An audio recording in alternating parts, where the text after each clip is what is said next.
وما خلقنا السماوات والأرض وما بينهما إلا بالحق وإن الساعة لآتية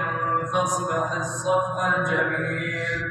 إن ربك هو الخلاق العليم ولقد آتيناك سبعا من المثاني والقرآن العظيم لا تمدن عينيك إلى ما متعنا به أزواجا منهم ولا تحزن عليهم واخفض جناحك للمؤمنين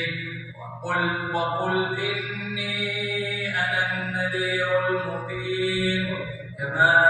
أنزلنا على المقتسمين الذين جعلوا القرآن عظيم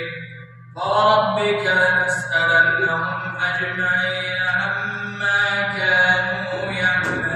يعملون فاصدع بما تؤمر وأعرض عن المشركين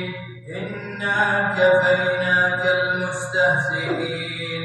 الذين يجعلون مع الله إلها آخر فسوف يعلمون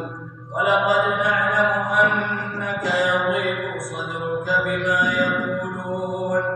فسبح بحمد ربك وكن من الساجدين واعبد ربك حتى يأتيك